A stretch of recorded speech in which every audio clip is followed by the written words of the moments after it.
Hello, I'm Beth Berry. I'm Vice President of Business Development for Real Green Systems in Walled Lake, Michigan. I'm broadcasting live today from Indianapolis, Indiana, my home office, and I'm thrilled to have my guest Kyle Tobin joining me today.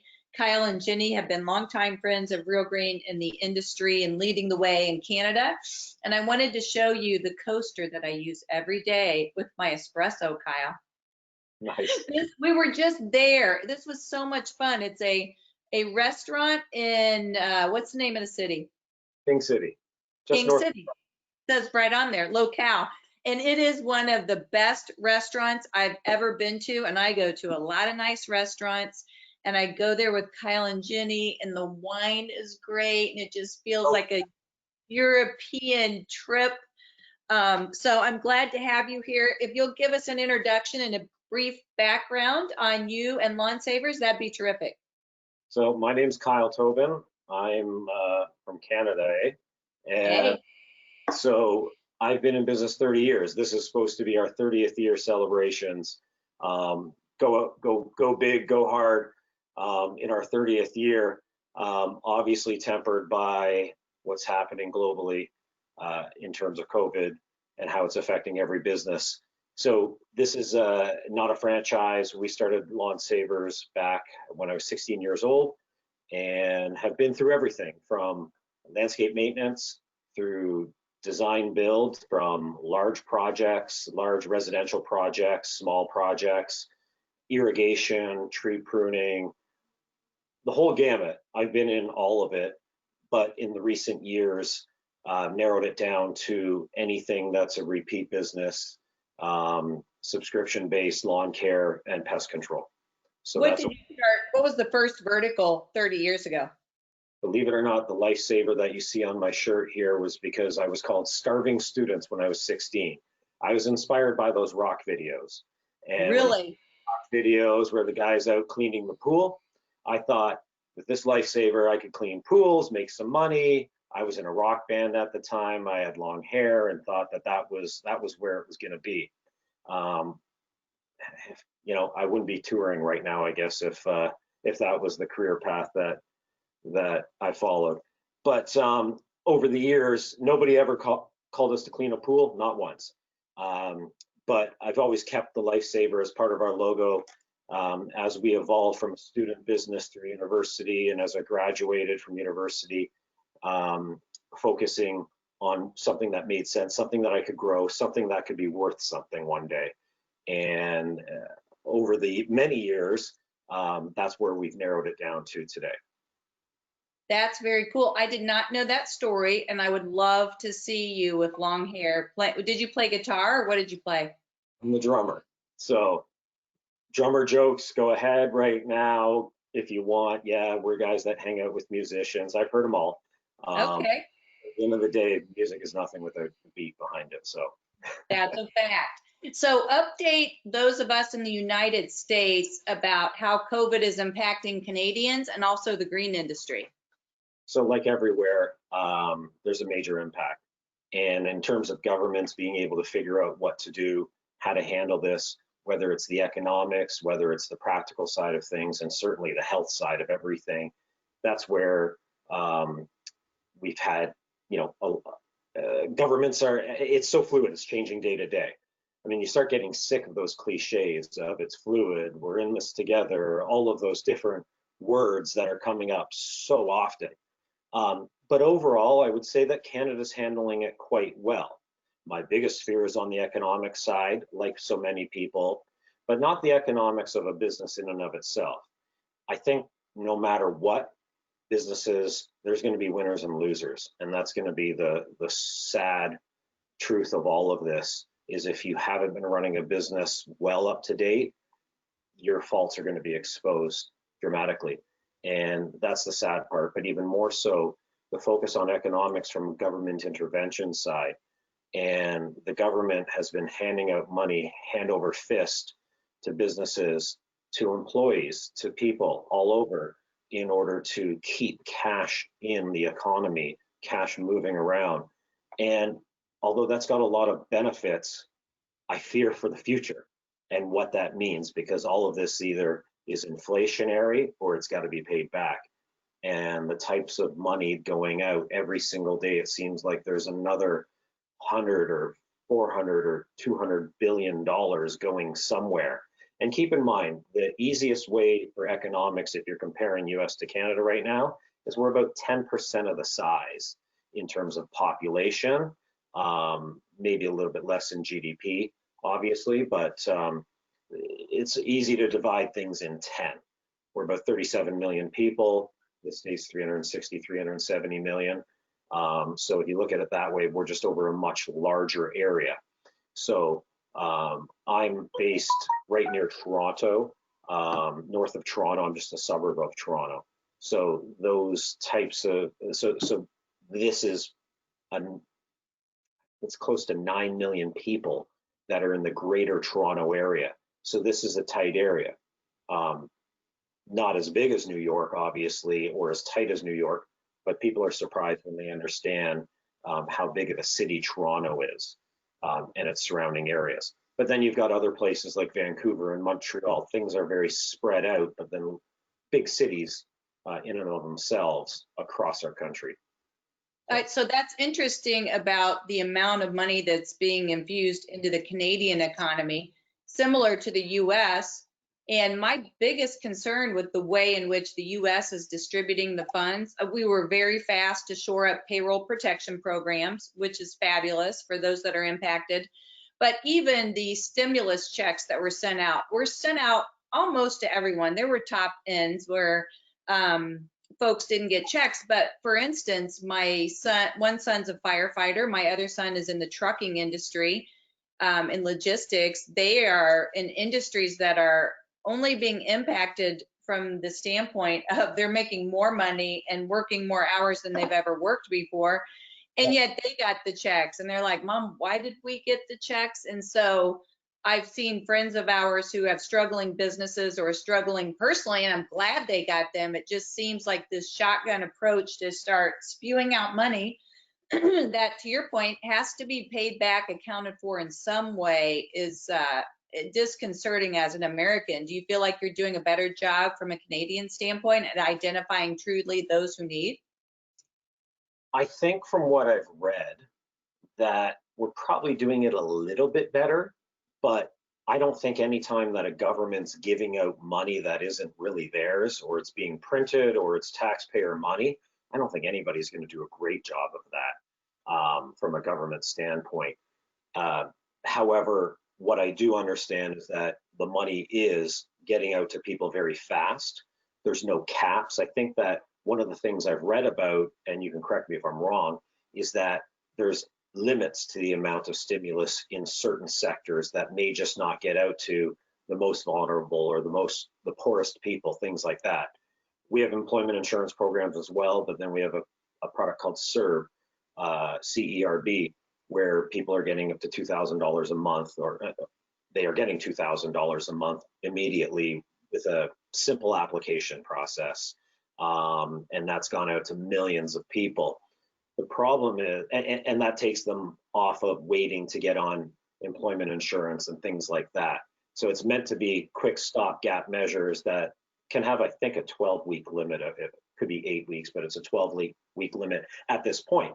But the problem is that's getting $2,000 into people's hands. We have, like you, weak employment numbers, obviously, where so many people are either laid off or furloughed or just out of work altogether. Promise those people aren't applying for jobs as fast as we really expected. And we're in that unique and admirable position of being able to hire people. If we can work, we need people.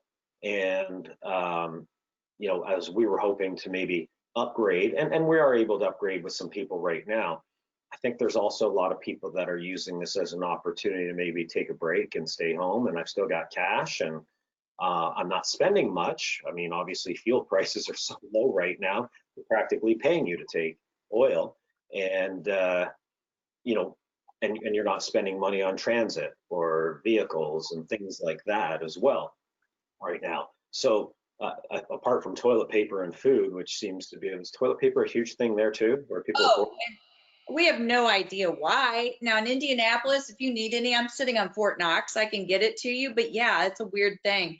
One of the aspects of the money that's being infused that's concerning for the green industry is that most North American companies do a seasonal layoff, unless you're in Florida or some of the southern border states. And so those employees were just now coming back off of their scheduled seasonal unemployment, getting back into the workplace. And then those, especially in Michigan, I don't know if you're familiar, but of the 49 states that are all united, the one, Michigan, decided it's not essential yet. But we're concerned because those workers are get back on unemployment and they're getting an additional $600 a week. They're going to have to take a cut in pay to come back to work. That's dangerous. Yeah, exactly. And that's the problem that we see is, so how much do you have to pay? So this is where inflation comes in easily. Say you were paying a guy $15 an hour, that works out to about $600 a week. And they can get the equivalent of, say, $10 an hour by staying home. What is it? What's that gap in between? Where's the delta of what's going to change to get somebody back to work where they have to be tired and actually do it? But you know what? We're trying to stay positive through this whole thing. I mean, we've reset our goals, and our goals are not necessarily monetary or retention at this point. They are, we don't want any unwanted attention is number one. We don't want to be hoisted out there as somebody that's doing something unsafely or incorrectly. You don't want to draw attention. I mean, there's people that have been price gouging, things like that. You don't want to be any part of that. You want to hold a high moral ground and operate professionally, top notch. But so that's the number one goal. And the other goal that we had was nobody loses their job.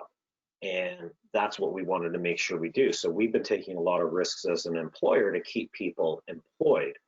But then the issue becomes, some people may not want it. And so really what it comes down to is still trying to remain positive through it.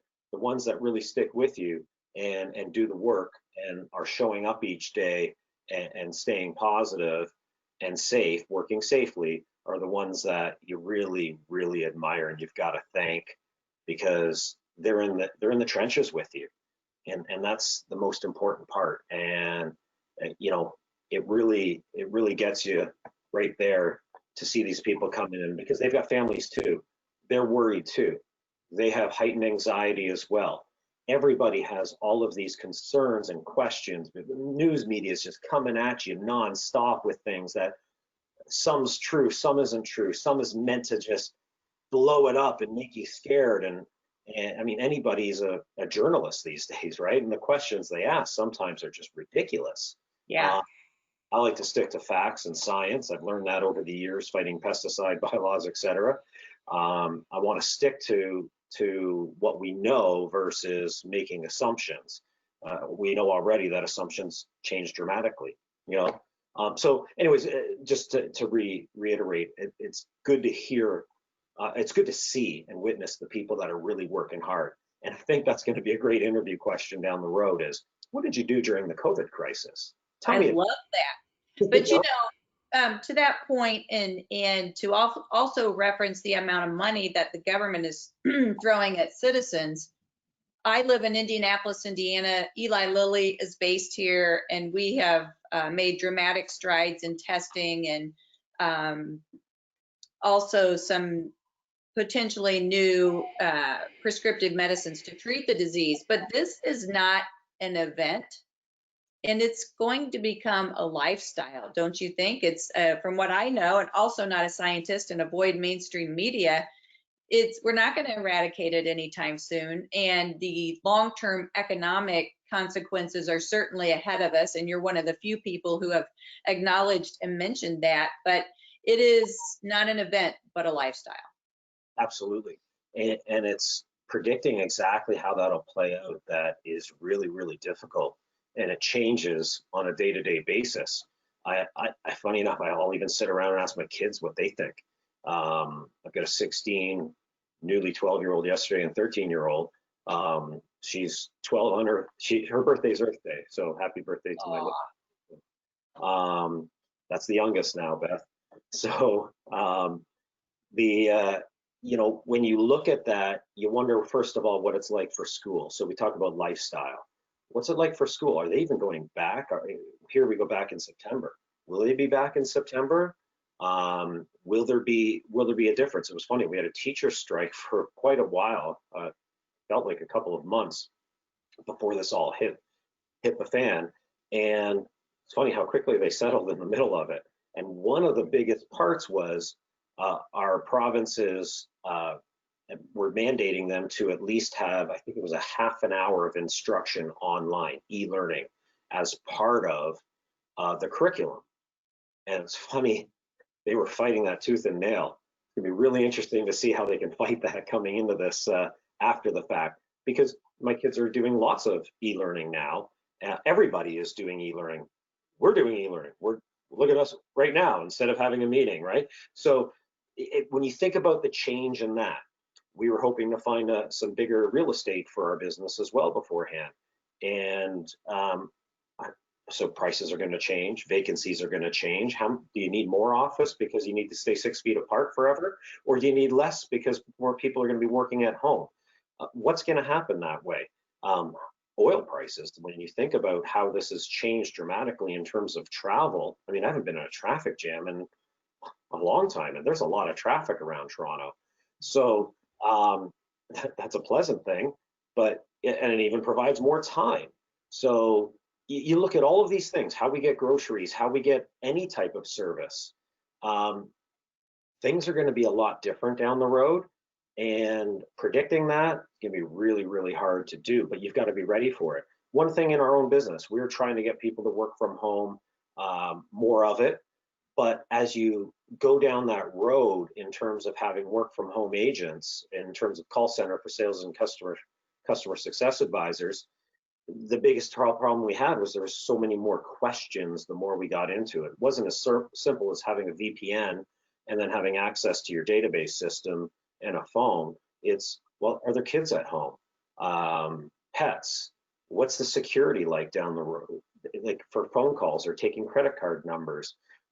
How do you account for time? I mean, technically for payroll and Ministry of Labor regulations, you need to track time of an employee. And if you can't track time, then what do you do? So there's so many considerations, and that's just a tip of the iceberg. And so as we went through that thinking we could roll this out fast, it was just challenge after challenge. It's still a goal of ours for down the road, but it's not something we're going to implement in this hot, busy sales season of kind of April, May, June that is typical in our area of the market for lawn care. It's just not reasonable to get that going because there's so many other things to work on and worry about as well. So our business will change for sure.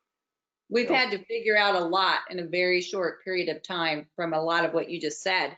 Let's shift to consumer perception of the green industry, both in Canada pre-COVID and post-COVID. So you have been a thought leader. We in the US very much appreciate your insights from a regulatory compliance standpoint. If you're not familiar, Canada has been I'll call it anti-pesticides for some time. When I was at Scott's Miracle-Gro, the #1 retail box for Weed Be Gone was our Home Depot in Buffalo, New York. I'm not saying anyone was taking it over the border, but it's been on the radar a long time. So both pre-COVID and post-COVID, how are consumers reacting to the green industry? So it's been 10 years since Ontario's instituted their province-wide pesticide ban. And that was 2009 that was passed. And so 10 years into this right now, so remember, it's not Canada-wide. It's still a patchwork, different provinces, but it's throughout our whole province. And Ontario is the most populous province in Canada by far. So the perception, we've been able to be successful. We've been able to grow our business past the pesticide ban. A lot of changes and modifications.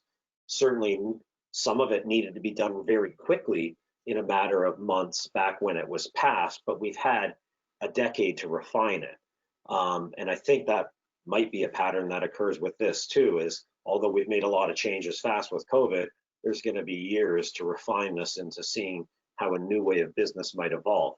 But the demand for green industry services has has been at least consistent and growing from the point of a pesticide ban, where it did plummet at that point. But as people realize doing it yourself isn't as easy as they thought it would be, that parts of the segments of the market, start coming back to using professional services. So we were on track to have a really good growth year for 2020. And as our 30th anniversary, that's what we were budgeting for and anticipating and planning for. But then obviously that's changed. It's a little too early. April 1st is a typical start date in our market for getting out on lawns to do round one. So, and we had a bit of an early season with a warmer March than normal, and we probably could have gained at least a week of production in March. But that was at a time where the way our law started with an essential services list was, first of all, listed licensed pesticide exterminators, because we're still licensed, although we can't use traditional pesticides. To use organic pesticides and approved products, they still need a registration number. And so you still need to be licensed to do that. So we were on the list, and it was very clear we were on the list for a while. But then that list got a little bit tighter and more gray at the time. And although we were convinced we could work, we took a little bit of a hiatus or moratorium to sit back and look and watch. We figured, don't rush out of the gates. Goes back to the no unwanted attention idea I mentioned earlier. So we held back a little bit and used it as an opportunity to get all our ducks in a row, make sure that we're working on all those things and still being productive as we saw how things kind of panned out. Now that we are back working since last week, back out on lawns, we determined through discussions with our local municipalities or counties and bylaw enforcements that we were allowed to work in most of the areas that we service. And it's important to get that stuff in writing, because you got to take care of the safety of your techs. The last thing you need is anybody getting harassed. You don't want customers to feel unsafe. And so there was a lot of communication back and forth with our clients as well, and mainly our clients, to make sure that they understood what was going on in the meanwhile, why there was a delay.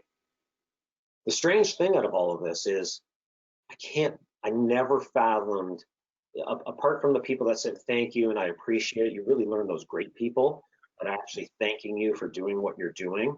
And by no means do I think we're the front lines of any service, like doctors and nurses and all those people that are giving us truly essential services to live. But I couldn't believe how much gratitude there was from clients. But at the same time, there's people like, I don't care. I want you out here. I'm demanding it. I need this done. There's a lot of people sitting at home that have nothing to do and just want to see something happen, a sense of normalcy in their lives, because they're bored. They're sick of Netflix. They've seen everything on there already. There isn't much left, and they want to see something happen. And when you get a little bit of early weather, that helps you, that spring fever that we get, they want to see something done fast. And so as we're moving on right now, it's still probably a little too early. As you do round one, you kind of shake the trees to see those that forgot that they were on auto renew. So those are coming in, and we're always sensitive to those every year. But it's a little too early to tell. I haven't seen a massive uptick in cancels. But what I am seeing is the sales are coming in, the leads are coming in. So I'm not ready to throw in the towel on this year by any means. I still think that it could be a good year. I don't know if it's going to be a high growth year, but if we can maintain right now, I think that'll be a win at this point. Ask me in 2 weeks, I might change my mind. What you've told me is what I've heard from some of the biggest companies in North America, Ryan Lawn and Tree, Krasinski in the Pacific Northwest. It's maybe sales are off a little, and they had bad weather for a while in Pacific Northwest. But for the most part, there's very high interest. It is the outdoor living room. It's almost the only place you can go with your family. And I noticed I follow High Alpha, which is a technology company in Indianapolis, and they were providing e-commerce stats last week on retail websites, and outdoor lawn and landscape patio furniture. Patio furniture is off the charts. because people want that little butane fire pit. I'm going to be sitting out there. That's the only place I can go. It's a staycation. My daughter and I were supposed to go to California in 2 weeks. We're not doing that, but I bought a gas grill so we can make chicken out back. But I think there is definitely interest. And you touched on something early on that I'm hearing very few people really acknowledge, and that is, you and I have friends who are in this industry that won't survive, and those that were well poised financially certainly will make that adjustment. And I think we have high interest now, but we're also looking at a snapshot in time where the governments are infusing the economy with stimulus money. And it's really, at the end of the day, it's 6 months from now, will the people who buy our services still be as interested? Will the unemployment that we're seeing in the US continue, or will it reverse course? And then what does that economic snapshot look like down the road? And as you know, those are the people that pay the bills, and we've seen it in recessions prior to this, and that's what nobody in their crystal ball really understands. So I'm in the trenches in my office. You've been to my office before, and you can see that it's a very open concept. So I can hear the phone calls going on, and I see the emails, and it doesn't make me an expert, but it makes me aware of what are the common messaging, what is the common messaging that we're hearing from clients, and a significant more amount of delay right now, where it feels like let me see what's going on, let me see if I have a job, and let me see if I'll be able to do this later. And I think part of it is too, can I even get the products to even attempt to do it myself right now? Here, Home Depots and Lowe's, et cetera, are all on curbside pickup only. So you cannot walk into that store. You need to order ahead. You can drive into this big long lineup, go through the traffic cones, and eventually your order will be there. And I don't see that easing up anytime soon here. That could be at least another 30 days out before they ease that restriction. So can you get what you need to do your own gardening? I'm not sure that's going to be as simple for people. Not everybody even has a vehicle that could take 10 bags of soil and a 50-pound bag of fertilizer or whatever it happens to be. So I think there's going to be a change on that. But I think the biggest thing for people is our customers aren't typically those that can't afford a few $100s for a season-long program. They're typically people that are working from home, have not lost their job. But there's also a component of those that are in a more fragile employment scenario right now, where they may not be coming back to as many hours or as much work or as high of a paycheck, particularly those that are commission only. We've had, I think of commercial real estate brokers that I've seen emails from. They're like, listen, I'm commercial only, I'm commission only. I don't see me getting a paycheck in a while. So things like that are going to happen. And so those people, although we're trying to be as easy with everybody as possible, you don't need to prepay. We can put you on a payment plan. We can put you on a month-to-month, things like that. We're trying to be as helpful as possible with our clients to get through this together, with the hope that it doesn't last forever. But we recognize you may need to go on a lower program, but we don't want people to lose that kind of effort they've put into a lawn as well.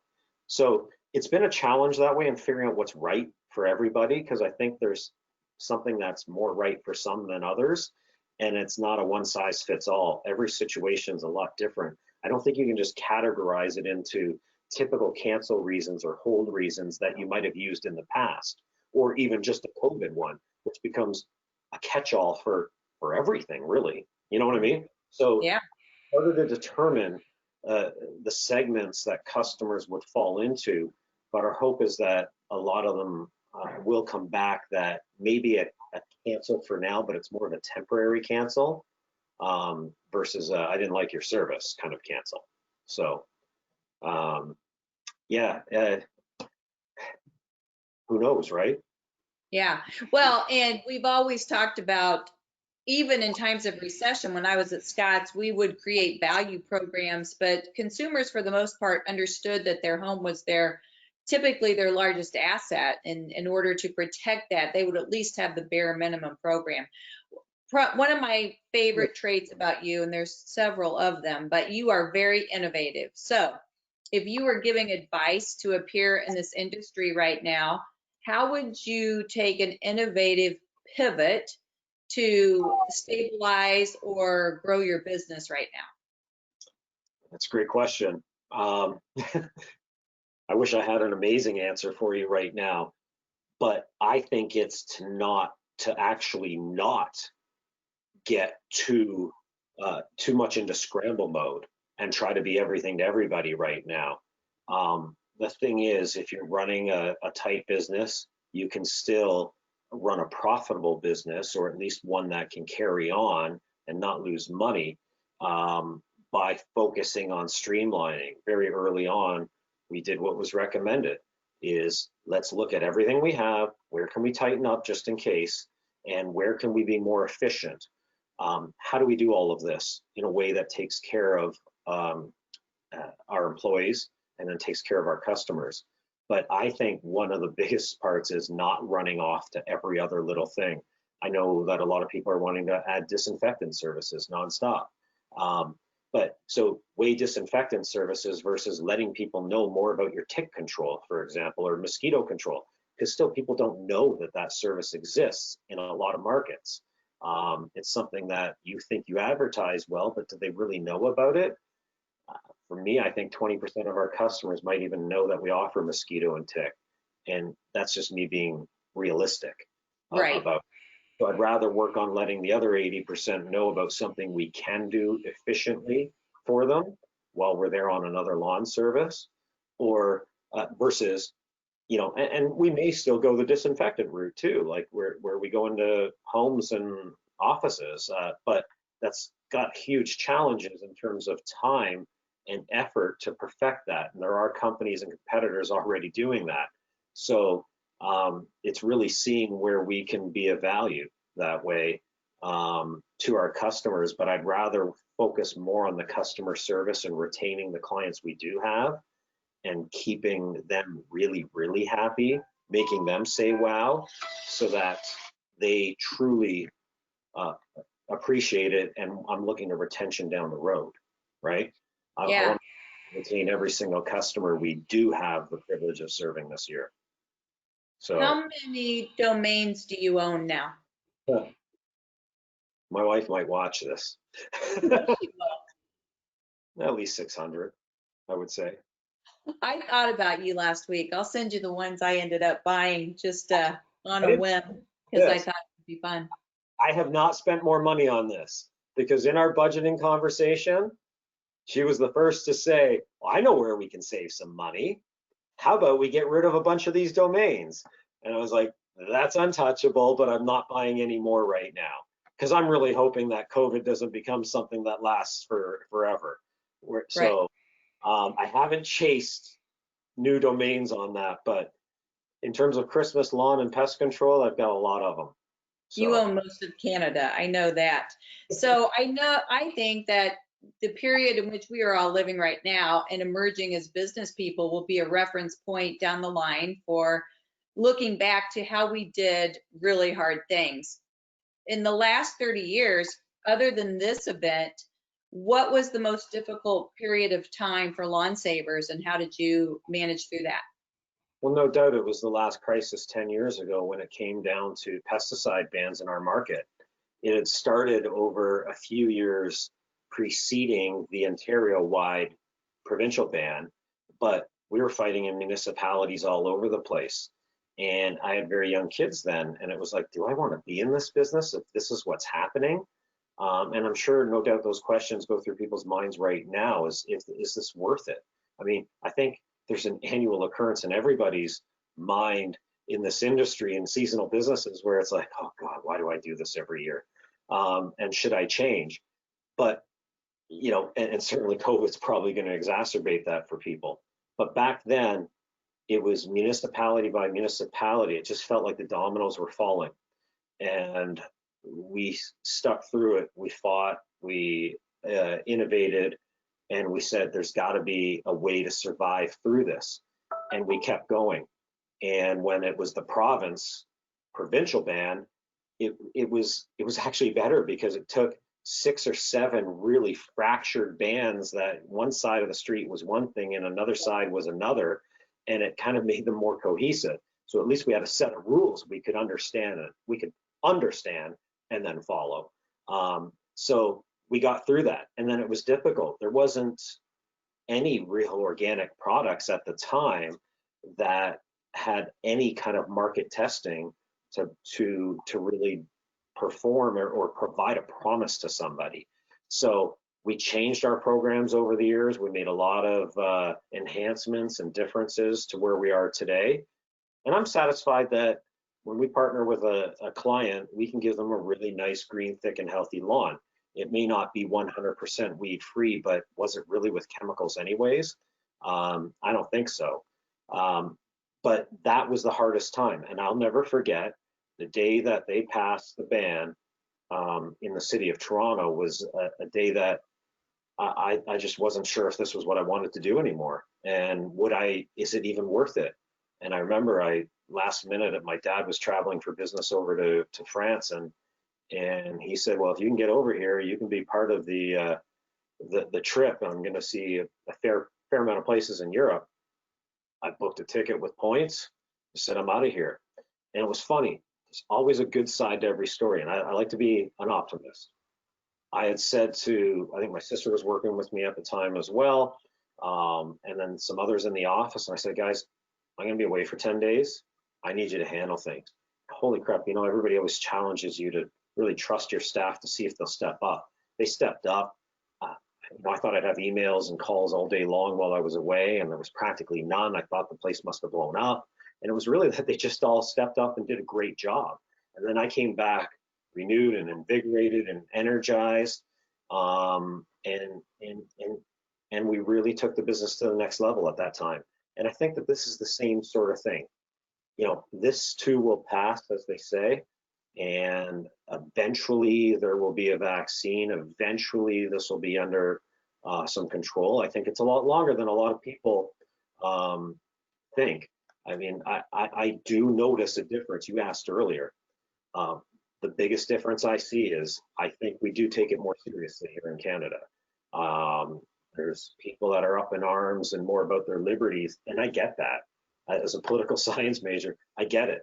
We're moving a little too far socialist here right now for my liking, but at the same time, if we don't take it seriously, this will be a second and a third wave, and it's going to go on and on and on, and we're going to pay the price and have damage that won't be easily repairable. So, do what we have to do right now to really buckle down and get through this, to really just keep forging ahead, and then just set yourself up for success for the future. We're still looking, we're not operating like we're going out of business, not even close. We're operating like we're about to grow huge. And whenever that happens, and I don't know when that's going to happen, but when it does, we're going to have all our ducks in a row of things that, we'll wish we did before when we had time, or when we weren't as energized or as motivated from fear, whatever it happens to be that's motivating people right now. Whatever it is, use that as motivation to do something productive for your business. And that's where we're going right now with everything. So I just I think it's going to be some time, but we'll get through it. You said that Canadians are taking it seriously, and I would say there's a mixed bag in the United States. You have people like my son who hasn't started their car in 6 weeks. He can work from home. I've dropped him off things to, you have protests where folks are shoulder to shoulder at the State House saying, hell no, we won't go. But you know who needs to solve this in Canada? You know who you need to put in charge of solving this, don't you? You know what I'm going to say. Wayne Gretzky? I don't know. Border Patrol. Your Border Patrol is second to none. Oh, yes. Yeah, if they don't let Beth in. But I don't really know your history. I've never done a background check. So there could be more to the story there. But yeah, you're right. I think those are some of the things that never really happen. You can tell the border control story another time, I guess, for people. but Beth has a hard Yeah, time getting. I do. I have a tough time getting into Canada for whatever reason, but I'm a joker. You and I like to cut up, and I'm a hugger, and times like this are killing me. I can hug my dog, and that's about it. And really, nobody wants to hear your jokes right now, Kyle, so we'll have to cut up and talk about Border Patrol. Yeah. I can't even bring my dog to the office right now. We love bringing our dogs to the office, but the fact of the matter is, safety wise, if we're going to practice what we preach, you can't have a dog that everybody's touching and petting going around from person to person to person. So it's kind of sad that way, because our two dogs are on our website. I mean, they're employees as far as I'm concerned, because they keep tensions down, their anxiety control. They're all sorts of great things at our office, but they can't even come in. I'll tell you, the Border Patrol would be a nice thing, though, if they could stop the pesticides from being illegally imported, because that's one of our biggest competitors. And it's gonna be funny too, actually, when I think, just thinking of this right now, breaking news, all those people that keep going over to Buffalo, which is about an hour to an hour and a half drive, you'll probably do it in 45 minutes right now with no traffic, but they can't get across to go and buy some three-way or whatever weed control or grub control that I don't have access to as a professional here. So problem is, though, I have a feeling people have jugs and jugs in their garages right now, but that might run out at some point, and they might have to use us instead. So are you saying the border is closed to the US? yeah, I think it's only essential travel right now is what's allowed. So truck drivers, and that's about it.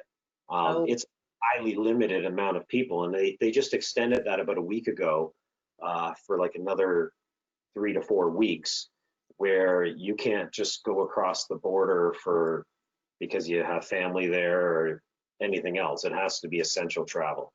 And So, is that the Canadians or the Americans or both? believe it or not, it was both. I know they both agreed at first to shut down the border right when it was brought up. I think Trump was trying to get it open again, but I know we weren't planning on doing that, because that's the biggest issue right now, is then you're stuck with whatever other people are doing. I mean, I think any government right now, Canadian, US, or wherever, in hindsight, would wish that they shut down airline travel from infected places and all of that movement much earlier, because that would have stemmed the tide to some degree. I don't think anybody can calculate exactly how much, but that's how this moves around. And that's the only way this moves around, is from people moving it around. Yeah. So, So two more questions for you. One, you said you were going to pretty much stay the course in terms of your offering and maximize maybe under penetration of verticals like mosquito and tick. Do you see any other ways to leverage this disruption to grow the business? Is this the time to go to the monthly billing really en masse, because it allows folks to their ability to budget better?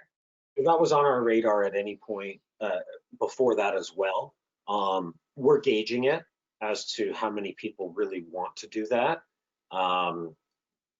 So remember, we're in a April to late October kind of business, seasonal business here. So it's a little harder when you get 5 months of nothing happening throughout the season.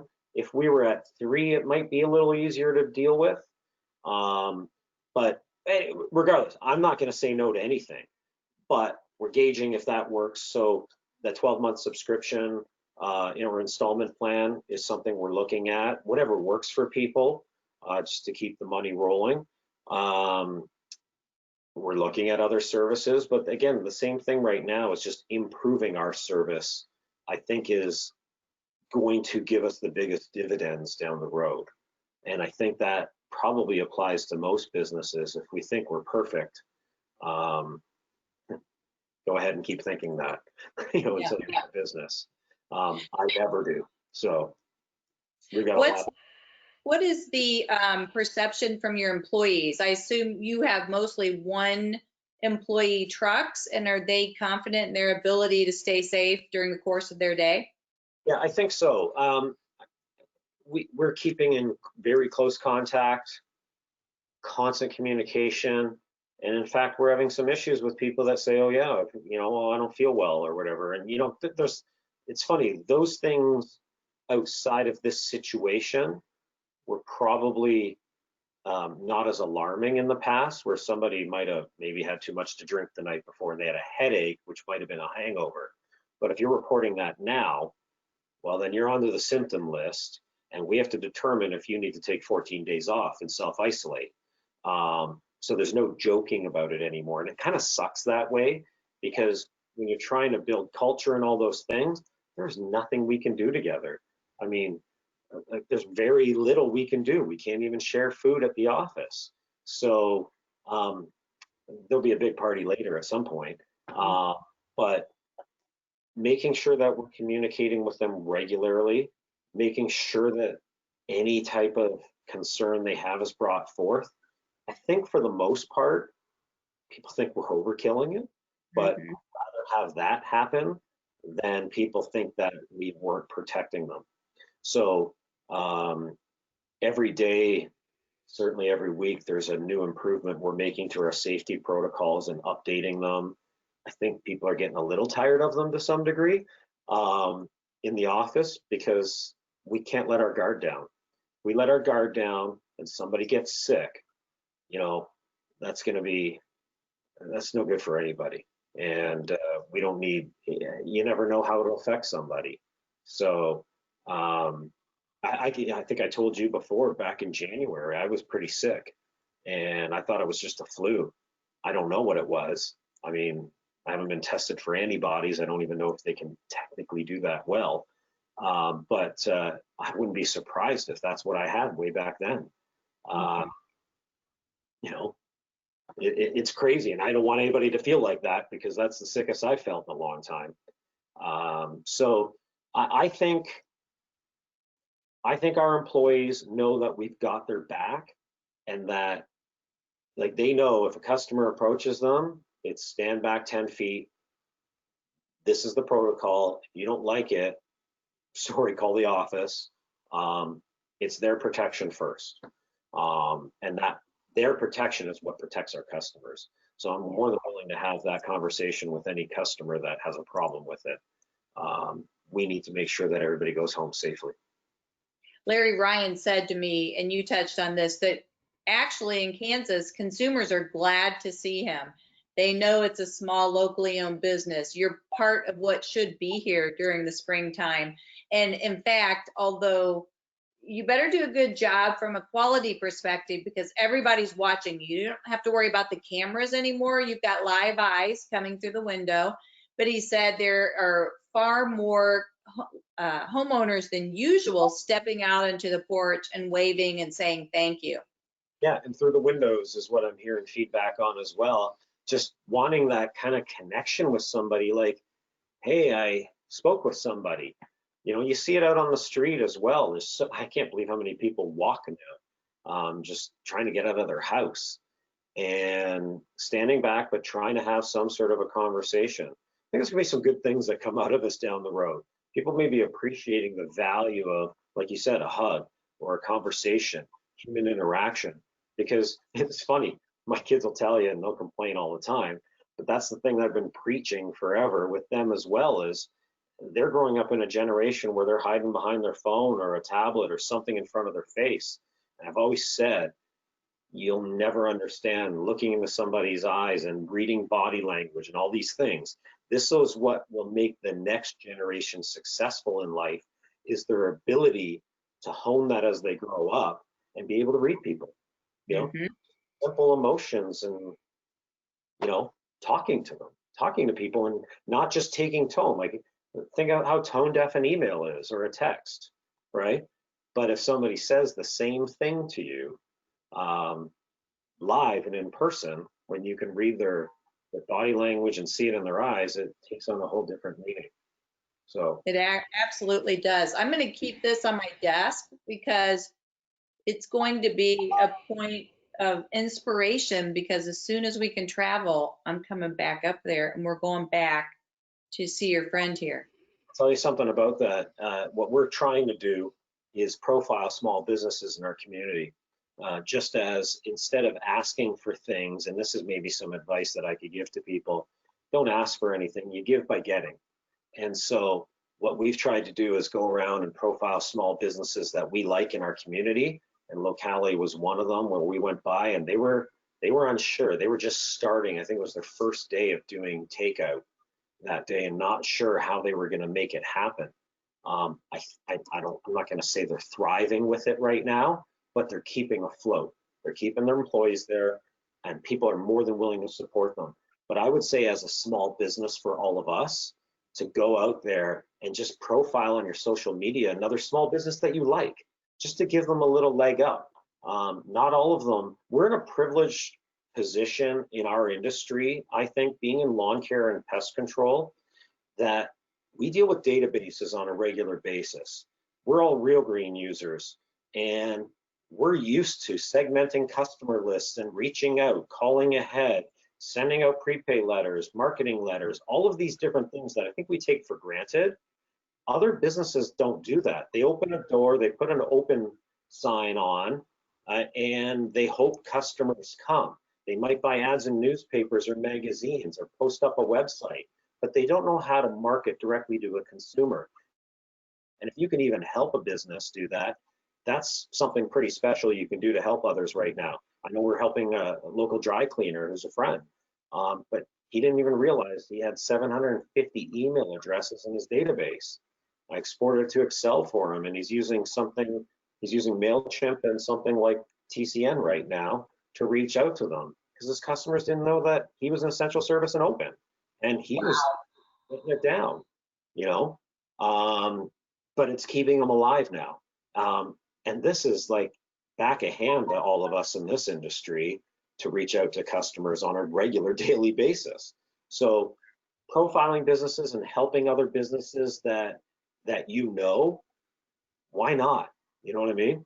At the very least, you'll feel really good about yourself.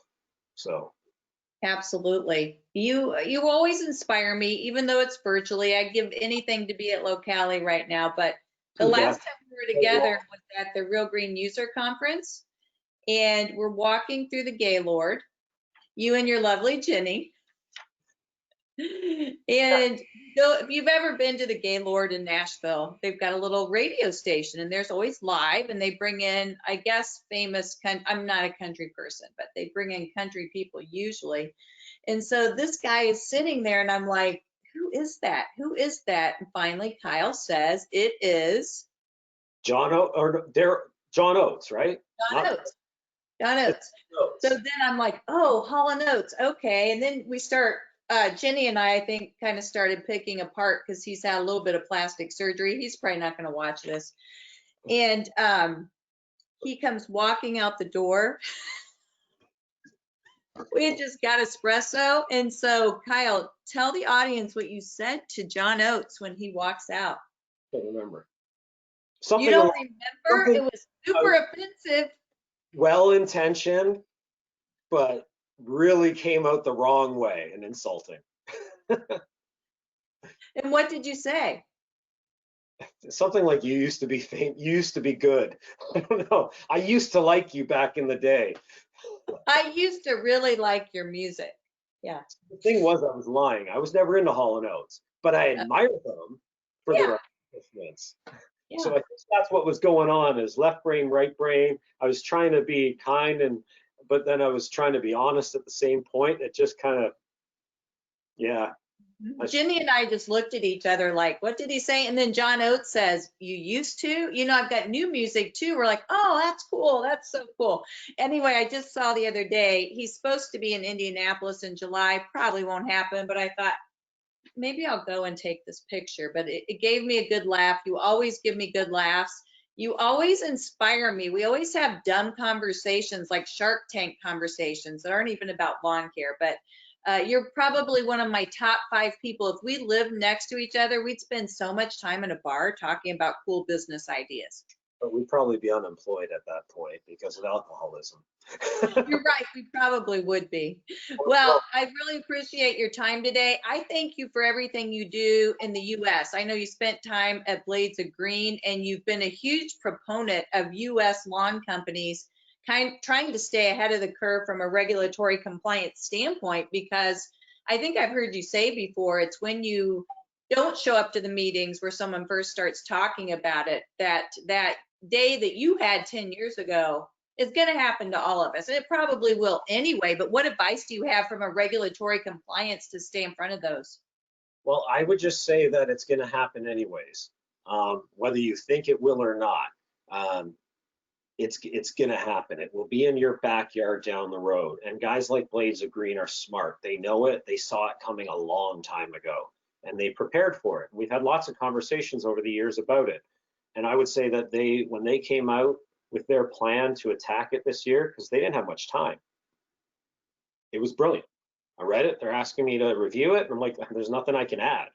I mean, you guys, you've nailed it. And it's then accepting it too. The only biggest problem is acceptance. Accepting it doesn't mean that you can't still oppose the laws or the regulations, but accepting it means I'm still plowing ahead with my business, because if there's a market there, I will serve that market. And you've got to remember that it's going to be there.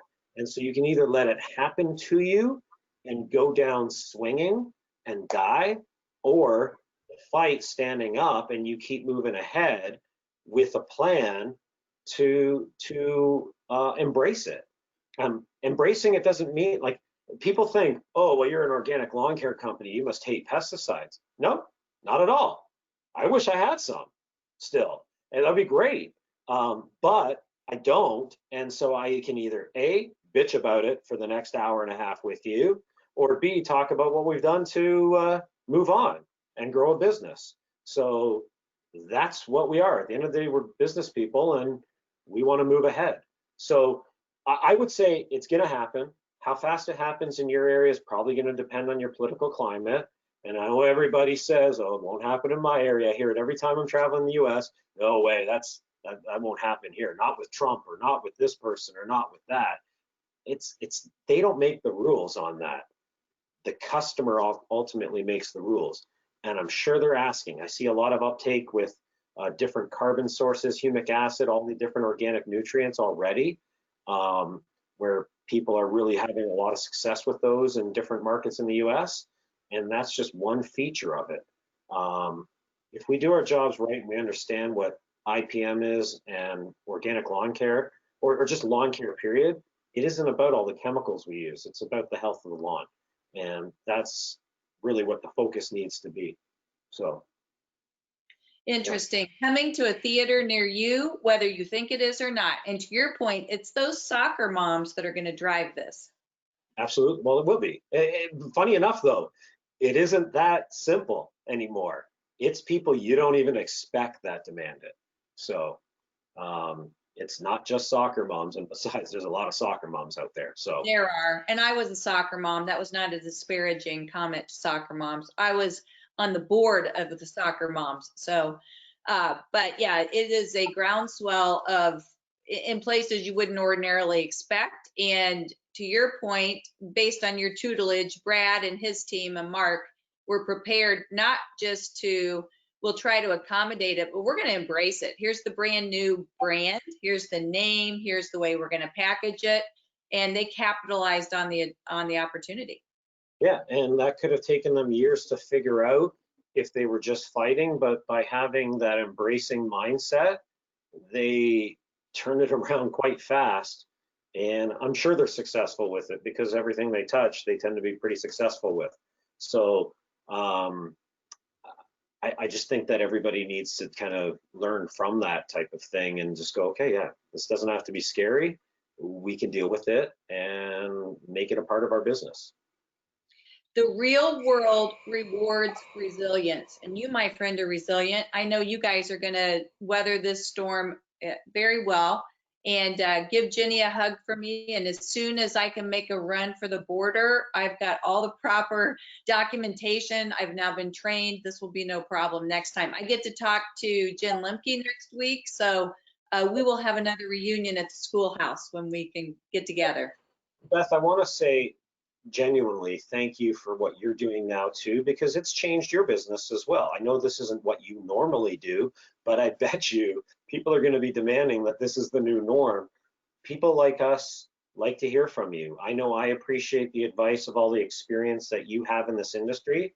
And for you doing these things, it may not be every day, but even weekly ones, it's nice to hear from you because it's confidence inducing and it allows having those conversations allows us to forge ahead with your experience behind us. And so I just want to applaud you and say thank you for what you're doing, because I know there's got to be a lot of people watching this that are benefiting from it.